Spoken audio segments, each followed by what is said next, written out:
मैं बहुत स्पष्ट शब्दों में कहना चाहता हूं, इस हमले की साजिश रचने वालों को उनकी कल्पना से भी बड़ी सजा मिलेगी।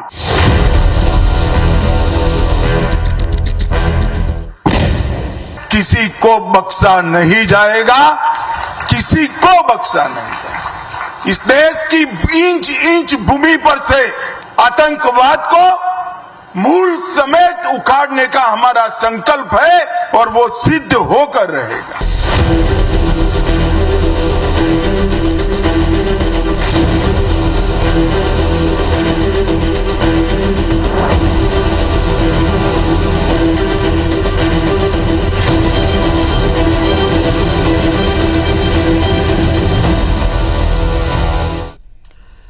चौदह दिन हो गए और इन 14 दिनों में एक भी दिन, एक भी शाम ऐसी नहीं गई जब पहलगाम आतंकी हमले के बाद देश का जो आक्रोश है, इसे हर दिन सरकार की तरफ से कोई ना कोई जवाब ना मिला। सरकार ने अपनी तरफ से प्रयास शुरू कर दिए, देश की मंशा के अनुरूप होगा एक्शन, ये बात पहले दिन सामने आई थी, लेकिन हर गुजरते दिन के साथ ये विश्वास पक्का करने का प्रयास सरकार कर रही है। नमस्कार, मैं पुनीत पाठक हूं और आपको आज के हमारे इस प्राइम टाइम मेगा बुलेटिन सरकार में एक खास प्रस्तुति से शुरुआत कर रहे हैं। अब पहलगाम के गुनाहगारों पर अंतिम प्रहार की बारी है, फाइनल अटैक होना बाकी है। बहुत से हमने एक के बाद एक कई सरकार के प्रतिबंधों का जिक्र किया, उनका डिटेल आप तक पहुंचाया था। कई स्ट्राइक्स के बाद अब यह अंतिम प्रहार होगा। युद्ध की आशंका दिन रात मजबूत हो रही है, तैयारियां उसी तरफ इशारा कर रही हैं और गीदड़ भपकियां और धमकियां ये भारत की ललकार के आगे बौनी ही साबित हुई। कई बड़े फैसले भारत ने लगातार लिए और इसके बाद पाकिस्तान में खलबली मची हुई। सिंधु जल संधि रोकने के बाद भारत ने चिनाब का पानी रोककर पाकिस्तान पर एक जल प्रहार की शुरुआत की। नागरिकों की सुरक्षा को लेकर जरूरी कदम भी भारत उठा रहा है और इसी क्रम में केंद्रीय गृह मंत्रालय ने कई राज्यों को सिविल डिफेंस के लिए एक मॉक ड्रिल करने कहा है। ये मॉक ड्रिल की तारीख और वक्त भी तय है, 7 मई को मॉक ड्रिल होगी। इस मॉक ड्रिल के क्या मायने हैं, ये भी आज सबसे पहले आपको समझाने का प्रयास है। तो मॉक ड्रिल मतलब पूर्व अभ्यास, ठीक वैसी सिचुएशन जैसी एक्चुअल में होती है, लेकिन उसके पहले एक तस्वीर जरा देखिए जो हो चुका है। इससे आप अंदाज़ा लगा पाएंगे कि जल्द ही कुछ बड़ा होने वाला है। देखें आप, अचानक से लाइट जो जल रही थी वो बत्ती बुझ गई, बंद हो गई और चौतरफा ये देखें आप, लाइट जल रही है और इसके बाद फिर जैसे ही जो समय था उसके बाद ब्लैकआउट हो गया। ये पंजाब के फिरोजपुर की तस्वीर। भारतीय सेना की छावनी में रविवार को ये ब्लैकआउट हुआ था। करीब आधे घंटे के लिए 9 से 9:30 इस ब्लैकआउट का अभ्यास किया गया। इस कंप्लीट ब्लैकआउट एक्सरसाइज को संभावित हमले की तैयारी से जोड़कर देखा गया। दरअसल किसी क्षेत्र का अनुमान ऊपर से उड़ते विमान न लगा पाए, इसलिए ब्लैकआउट किया गया था। तो ब्लैकआउट प्रोटोकॉल युद्ध के समय का बेहद प्रभावी और बड़ा ही जरूरी हिस्सा अंग होता है। इसका प्रमुख उद्देश्य, मेन काम, दुश्मन देश को रिहायशी इलाकों के लोकेशन मिलने से, एक्टिविटी दिखाने से रोकना होता है। पाकिस्तान से तनाव के बीच में दिल्ली में एक के बाद एक मीटिंग्स में स्ट्रेटेजी तय करने का काम जारी। ये देश देख रहा है। सरकार हर तरह के खतरे से निपटने के लिए अभी से तैयारी करके रखना चाहती और इसी कड़ी में केंद्र सरकार ने कई उपाय किए हैं और ये भी कहा है कि 7 मई को देश भर में एक सिविल डिफेंस मॉक ड्रिल करवाई जाएगी। टीवी स्क्रीन के ऊपर ये आज आप 3 तस्वीरें देख रहे हैं। देश के प्रधानमंत्री ने रक्षा एक्सपर्ट के साथ, टॉप ऑफिशियल्स के साथ निर्णायक बदले की जो कार्रवाई अंजाम दी जाएगी, इसको लेकर तैयारी शुरू कर दी। ये 5 मई आज की जो तस्वीरें हैं उसके पहले 2 दिन और 2 बड़ी मीटिंग्स को भी इसमें आप देख पाएंगे। 3 मई की तस्वीर आप देख रहे हैं। इस 3 मई में देश के प्रधानमंत्री ने नेवल चीफ से मुलाकात की। फिर इसके बाद 4 मई को भारी आई वायुसेना की और उनके एयर चीफ मार्शल से उनकी मुलाकात होती और 5 मई आज रक्षा विशेषज्ञ से उनकी मुलाकात होती, रक्षा सचिव से बातचीत होती। देश के प्रधानमंत्री पीएमओ में लगातार, जैसे आज रक्षा सचिव से मुलाकात की, तो ये सारे संकेत पूरी तरह स्पष्ट हैं। देश की सुरक्षा और देश की सीमा के ऊपर जो हरकतें पाकिस्तान कर रहा है उसका मुंहतोड़ जवाब देने की तैयारी। और इसी क्रम में केंद्र सरकार ने 7 मई को देश भर में सिविल डिफेंस मॉक ड्रिल के लिए ऐलान कर दिया है। मॉक ड्रिल के दौरान 5 बातों पर जोर दिया जाएगा। ये 5 बातें कौन सी हैं, ये भी जरा आप देखिए। पहला तो ये कि हवाई हमले के अलर्ट के वक्त क्या होगा, तो एक सायरन बजेगा, एक सायरन बजाना होगा। दूसरा जो इसमें स्टेप लिया जाता है, हमलों के वक्त नागरिक छात्र क्या करें, तो एक्चुअली उनको क्या करना है, बाकायदा इसकी ट्रेनिंग उनको दी जाएगी। तो युवा या घर के लोग क्या कर सकते हैं, अगर कोई सायरन बजता है तो उस स्थिति में आपको क्या करना है, बिना घबराए उस स्टेप को कम वक्त में अंजाम देने की ये ड्रिल होगी। तीसरा, हमले के वक्त ब्लैकआउट होगा, और ये ब्लैकआउट क्या है ये भी आप समझते हैं। अभी हमने आपको तस्वीर दिखाई पंजाब की, आधे घंटे के लिए सबके यहाँ लाइट्स हैं, लेकिन एक साथ इन लाइट्स को स्विच ऑफ कर दिया जाता है एग्जैक्ट एक टाइम में, या किसी एक मेन स्विच से उस लाइट को बंद कर दिया जाता है ताकि लोकेशन ना देख पाएं, ऊपर से अगर कोई विमान दुश्मन देश का गुजरे तो वो टारगेट ना कर पाएं। चौथा, महत्वपूर्ण संयंत्रों प्रतिष्ठानों को हमले के वक्त छिपाना होता है, इसके लिए भी काम करना है। पांचवा, लोगों से जगह खाली कराना या निकालने की प्लानिंग। अब जरा इस मॉक ड्रिल की क्या मायने हैं इसको भी आप समझें अपनी टीवी स्क्रीन पर। भारत पाकिस्तान के संघर्ष की तरफ ये इशारा करता है। भारत ने सैन्य विकल्प की तैयारी ऑलरेडी कर रखी है। संभावित संघर्ष के दौरान नागरिकों की सुरक्षा तय करना इसका मकसद है। इमरजेंसी की स्थिति में निपटने की तैयारी करनी है। लोगों को ये भी तैयारी रखनी है कि अगर कुछ हो जाए तो संकेतों को कैसे पढ़ना और पहचानना है। इस स्थिति में सुरक्षा को परखना है। सिविल डिफेंस के बारे में लोगों को अलर्ट रखना है। तो इस वक्त जब सारा देश इन संकेतों को समझने की कोशिश कर रहा है, तो हमारे साथ में आज 2 बहुत ही खास मेहमान हैं। Retired colonel Siddharth Bose sir हैं और कर्नल डॉक्टर बीबी वत्स जी रक्षा विशेषज्ञ हैं। आप दोनों को नमस्कार है हमारा, और आप दोनों से हम आज की चर्चा में यही समझने की कोशिश करेंगे। सबसे पहले आप देखें, रिटायर्ड कर्नल सिद्धार्थ बोस जी, मैं आप ही से पूछूंगा, एक मॉक ड्रिल करवाई गई और एक ब्लैकआउट का अभ्यास हमने देखा है ऑलरेडी। एक ब्लैकआउट का अभ्यास हो चुका है और एक 7 तारीख को मॉक ड्रिल होनी, क्या संकेत हैं इसके? जय हिंद। जय हिंद सर। सबसे पहले तो मैं ये बता दूं कि ये मॉक ड्रिल जो हो रहा है ये 71 के बाद में पहली बार किया जा रहा है। इससे पहले नहीं किया गया था। इस दौरान के कोई अंदर कोई ड्रिल नहीं की गई। लेकिन मैं तो ये समझता हूँ कि ये ऐसी मॉक ड्रिल जो होनी चाहिए थी कि हर साल होनी चाहिए। हमें प्रिपेयर रहना चाहिए, क्योंकि हमें मालूम है हमारे देश के नेबर जो है वो अच्छे लोग नहीं है, तो हमें हर साल इसके लिए प्रिपेयर रहना चाहिए। कोई बात नहीं, अभी जैसे हालात मालूम है आप लोग सभी को कि पहलगाम में बैतरन घाटी में जो हुआ है, उसके बाद में पाकिस्तान ने 11 दिन पीस फायर का उल्लंघन किया है और वो हर कोशिश में है कि कुछ करे। एक और कारण जिसका ये है कि वहां का जो जनरल है आसिफ मुनीर, वो उस रिटायरमेंट का समय आ गया, वो अपना कुर्सी में टिके रहना चाहता है, तो वो ऐसा कुछ हरकत करेगा जिससे कि उसको एक्सटेंशन मिले। तो हमें इसके लिए तैयार रहना पड़ेगा। हमने अभी तक एक स्ट्रेटेजिक साइलेंस मेंटेन करके रखा हुआ। हमने जो भी किया था अभी तक वो एक डिप्लोमेटिक एक्टिविटी और जो वाटर कनेक्टिविटी का जो किया है, ये भी उसने अभी तक कुछ उतना ज्यादा नहीं किया है। बागलीहाट डैम ने थोड़ा अभी पानी कम किया है, ज्यादा कुछ नहीं किया है, लेकिन उन्होंने उल्लंघन करते रहे हैं जी। तो मोदी जो है अभी देश को, सर हम आपकी थोड़ी आवाज को क्लियरली सुनने का प्रयास कर रहे हैं। मैं कहूँगा टेक्निकल से भी कि थोड़ा आपकी आवाज़ को देखें, आपकी आवाज़ क्लियरली हम तक आए।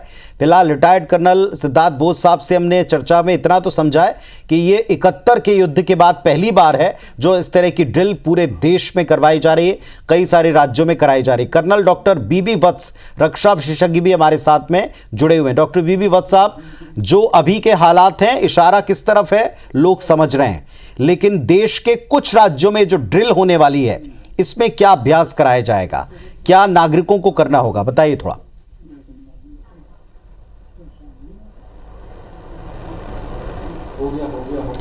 सबसे पहले तो मैं जहां हम रह रहे हैं वहां के वासियों के लिए चंद चीज़ें बताना चाहूँगा जी कि हम ढाई फ्रंट पर लड़ने का जो प्लान बना रहे हैं, चाहे वो चाइना हो या बांग्लादेश हो, पाकिस्तान तो कर है ही, लेकिन उसके अलावा जो सबसे खतरनाक फ्रंट हमारे पास में होगा वो हमारे बीच में छुपे हुए जयचंद और मीर जाफर से, जो हमारी फ़ौज की मूवमेंट को, फ़ौज के जो वाइटल एरियाज़ हैं, वाइटल इंस्टॉलेशंस हैं, कम्युनिकेशन सेंटर्स हैं, पुल हैं, उनको कलवर्ट्स हैं, उनको बाधित करके हमारे देश की सेना के मूवमेंट को रोकने का या डिले करने का प्रयास करेंगे, ताकि ये पता कर सके कि हमारे देश की सेना किस तरफ मूव कर रही है।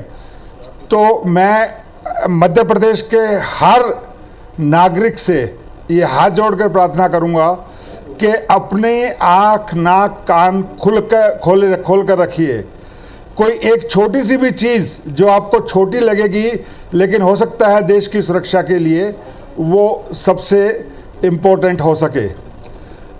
हमारे देश का जो डिफेंस है वो 4 हिस्सों में बटा हुआ है, आर्मी, पैरामिलिट्री फोर्सेस और सेंट्रल आर्म्ड पुलिस ऑर्गेनाइजेशन। लेकिन आज की घड़ी में जो चौथा डिफेंस लाइन ऑफ डिफेंस है, यानी NCC, NSS, civil defence, home guard और हम और आप जो नागरिक हैं, वो बहुत इम्पोर्टेंट है। जैसा मैंने आपको बताया, जहाँ तक युद्ध का सवाल है, मेरा अपना निजी आकलन है कि युद्ध होगा, ज़रूर होगा, और युद्ध होना भी चाहिए, क्योंकि अब समय जो है वो रिएक्शन देने का ख़त्म हो चुका है। जैसे बालाकोट में है या सर्जिकल स्ट्राइक में हमने चेताने की कोशिश करी थी पाकिस्तान को कि भाई सुधर जाओ, अपनी हरकतें, ऐसी हरकतें मत करो, हम पड़ोसी हैं, लेकिन कुत्ते की पूंछ कभी सीधी थोड़ी होती है। तो अब समय आ गया कि उसको काटना पड़ेगा, और काटेंगे कैसे? उसकी जो आईएसआई है, उसकी जो सेना है, जो हर बार अपने आप को गृह युद्ध की स्थिति से बचाने के लिए, अपनी सुप्रीमेसी को ऊपर जाहिर करने के लिए भारत की तरफ जो है वो हमले की कोशिश करती है। तो जो ये धीरे धीरे चीज़ें चल रही है, वॉर इंडिकेशंस होती है।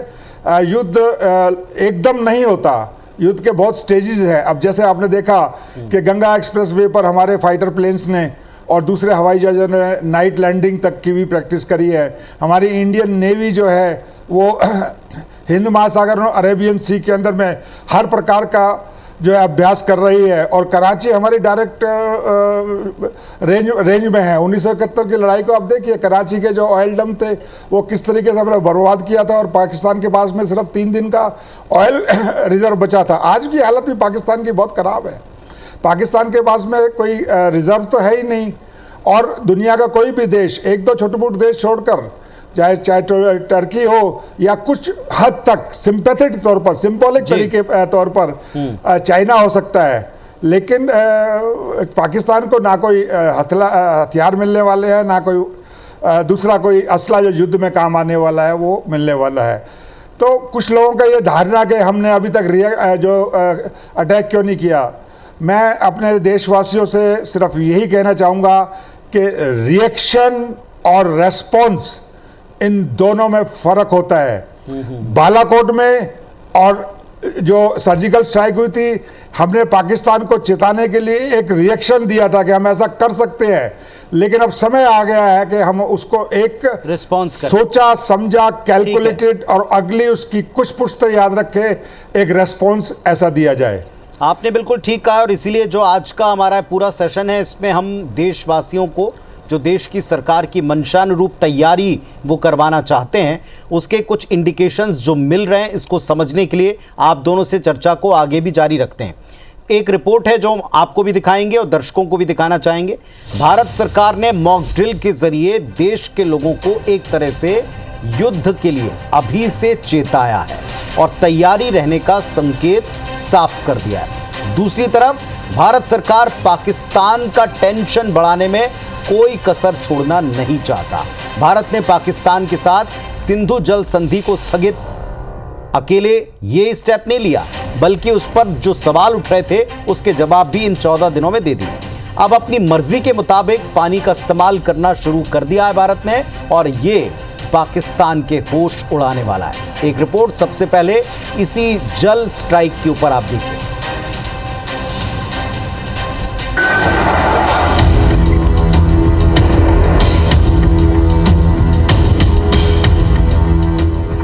जम्मू कश्मीर से होकर पाकिस्तान में बहने वाली ये है चिनाब नदी, जिसका पानी लगभग सूख चुका है। भारत ने चिनाब नदी पर बने बगलिहार और सलाल डैम्स के सभी गेट बंद कर दिए हैं। वहीं अब झेलम नदी पर बने किशनगंगा बांध का पानी रोकने की प्लानिंग है। भारत पर तो इसका कोई फर्क नहीं पड़ने वाला, लेकिन सीमा पार टेंशन बढ़ना तय। आतंकवाद को बढ़ावा देने वाले पाकिस्तान को सबक सिखाने के लिए भारत सरकार ने सिंधु जल संधि स्थगित करने के बाद एक कड़ा फैसला लिया, जिसका असर दिखने लगा है। मैंने देखा कि मेरी 75 साल आयु हो गई है और पहली बार देखा है कि दरिया चनाब का पानी भी बंद हो सकता है। जैसे मोदी जी ने जो फैसला किया है, उस फैसले का मैं बहुत उनका धन्यवाद करता हूं और हैरान हूं कि इतना तेज बहाव दरिया चनाव के अंदर होता था, लेकिन आज पूरा पानी बंद हो गया है। 1.5 या 2 फुट पानी है। पहलगाम के आतंकवादी हमले के बाद भारत सरकार ने ये फैसला लिया है कि इंडस वाटर ट्रीटी उसको निलंबित कर दिया गया है, सस्पेंड कर दिया गया है और उसी के चलते जो भारत की नदियों का जल पाकिस्तान की ओर जाता है उसको रोक दिया गया है। एक और भारत ने पाकिस्तान के खिलाफ जल युद्ध छेड़ दिया है, जिसके चलते दाल, आटे और राशन की समस्या से जूझ रहे पाकिस्तान में अब प्यास बुझाना भी मुश्किल होगा। भारत के जल प्रहार के साथ ही रक्षा मंत्री राजनाथ सिंह ने पाकिस्तान को फिर दो टूक संदेश दिया कि भारत की तरफ आंख उठाने वालों को मुंहतोड़ जवाब मिलेगा।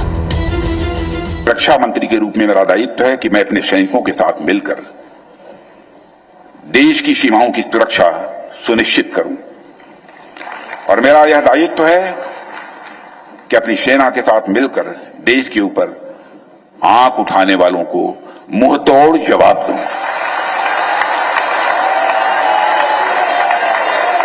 मैं आपको आश्वस्त करना चाहता हूं कि प्रधानमंत्री मोदी जी के नेतृत्व में जैसा आप चाहते हैं वैसा होकर रहे हैं।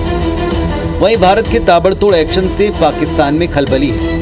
पाकिस्तान ने अब संयुक्त राष्ट्र सुरक्षा परिषद का दरवाजा खटखटाया। पाकिस्तान की कोशिश इसके जरिए खुद को पीड़ित और भारत को आक्रामक दिखाने की है, जबकि इसी संयुक्त राष्ट्र संघ ने पहलगाम में आतंकी हमले की कड़ी निंदा की है। इसी बीच पंजाब के फिरोजपुर में सेना ने कैंट एरिया और सीमावर्ती गाँव में ब्लैकआउट ड्रिल की। इसके तहत रात 9 से 9:30 के बीच पूरे इलाके में अंधकार रखा गया, बिजली बंद रखी गई। पाकिस्तान की तरफ से संभावित हवाई हमले की तैयारी को लेकर इस ड्रिल को अंजाम दिया गया। Bureau report, IBC 24।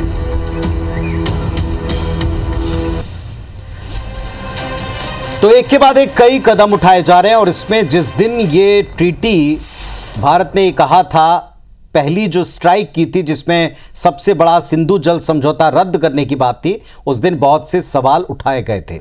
लेकिन अब जब नदियों का पानी सूख गया, जो अपनी पूरी जिंदगी में लोगों ने नहीं देखा वो देखा, तो अब लोगों को यकीन हो चला है कि जो कहा जा रहा है वो सब होने जा रहा है।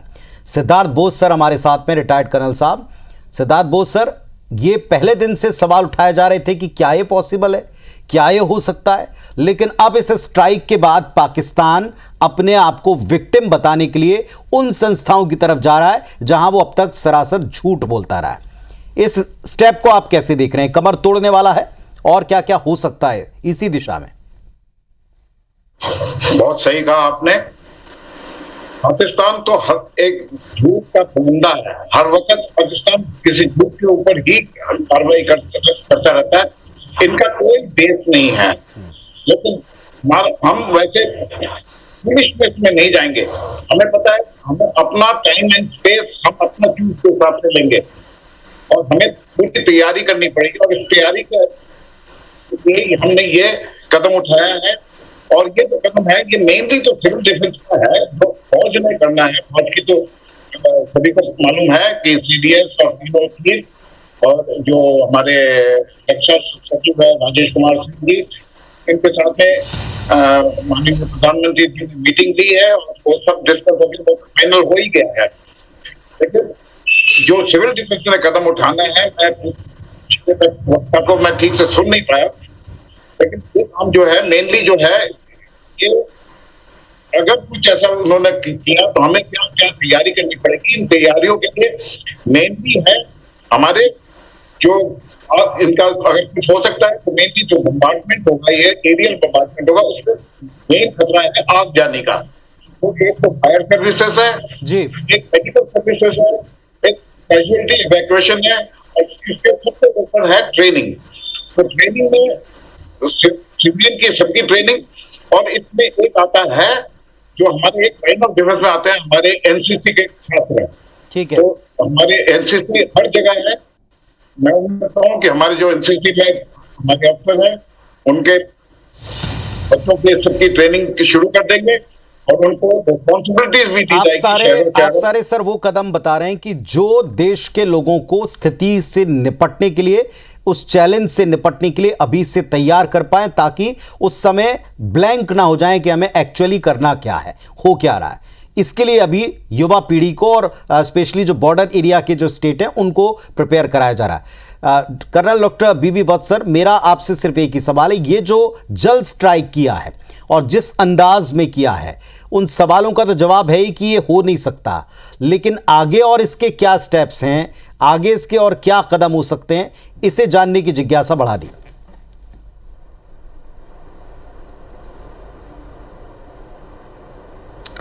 देखिए, इंडस वाटर ट्रीटी 1960 की जो है वो दुनिया की सबसे ज़्यादा उदार ट्रीटी में गिनी जाती है।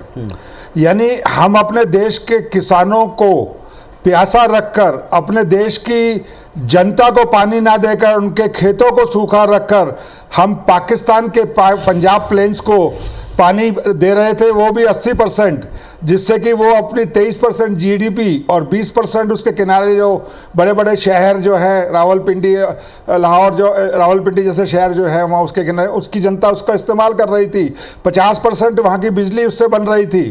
तो ये स्टेप काफ़ी पहले लेना चाहिए था, लेकिन मैं तारीफ़ करूँगा अपने देश के जो सेंट्रल लीडरशिप है उसकी परिपक्वता की भी।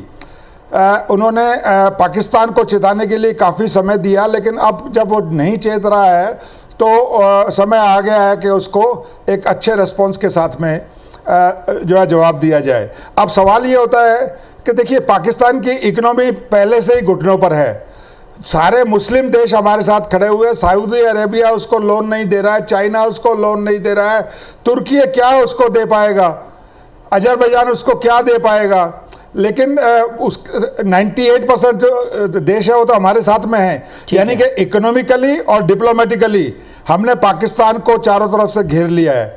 पाकिस्तान की जो इंटरनल पॉलिटिकल सिचुएशन है उस वो गृह युद्ध की स्थिति बनी हुई है। अगर आप देखें तो जो नॉर्थ वेस्ट फ्रंटियर पाकिस्तान है, वहाँ के दोनों साइड के कवाली डुरंट लाइन को मानते ही नहीं है और वो पाकिस्तान आर्मी के खिलाफ है। आप देखिए ना, रोज वहाँ पर कुछ ना कुछ हो रहा है। एक वीडियो घूम रहा है जिसमें वहाँ की जो पुलिस है वो पाकिस्तान आर्मी को रोक कर खड़ी हुई है। नीचे अगर आप आ जाएं साउथ की तरफ तो बलूचिस्तान लिबरेशन आर्मी, जिसका बहुत बड़ा हक बनता है अपने देश को लिबरेट कराने के लिए, 1948 में ही हो जाना चाहिए था, लेकिन उन पर कितने अत्याचार हुए।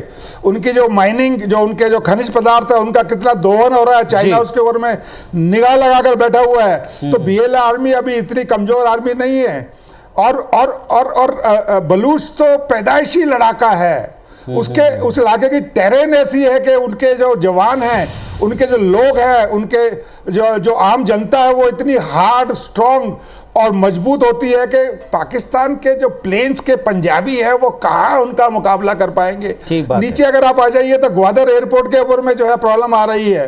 अगर आपको मालूम ना हो, मैं आपके चैनल के माध्यम से मैं बताना चाहूंगा कि 1958 के अंदर में ग्वादर पोर्ट को ओमान ने 1958 तक ओमान का था। ये उन्होंने नेहरू जी को ये लिए बोला कि भाई आप पैसे दे दो और ये ग्वादर पोर्ट हमारे से ले लो, हमारे से नहीं संभल रहा, हमारे से दूर पड़ता है। लेकिन हमारे उदारवादी नेता ने उस समय बोला नहीं, हमें इसकी जरूरत नहीं है। आपकी एक बात से साफ हो गया है सर। माफ कीजिएगा, आपको थोड़ा सा बीच में मैंने इंटरप्ट किया। कुछ रिपोर्ट्स हैं जो दर्शकों तक बहुत ज़रूरी है पहुंचाना, लेकिन आपकी एक बात को मैं कोट करूंगा, अब आगे हर बार कोट करूंगा कि हमने बहुत उदारता दिखा ली और इसमें बहुत वक्त दे दिया अपने यहाँ की। ये आपके मुंह से सुनना बहुत इंपॉर्टेंट है, जो आपने कहा कि जो हम कर सकते थे वो हमने उदारता में एक पड़ोसी को फीड करने के लिए अब तक नहीं किया, लेकिन अब उसे ये सब रिपरकेशन झेलने पड़ेंगे जो इतने सालों तक उसने शायद महसूस नहीं किए कि उदारता का क्या और किस तरह जवाब होना चाहिए, उसका उल्टा उसने किया।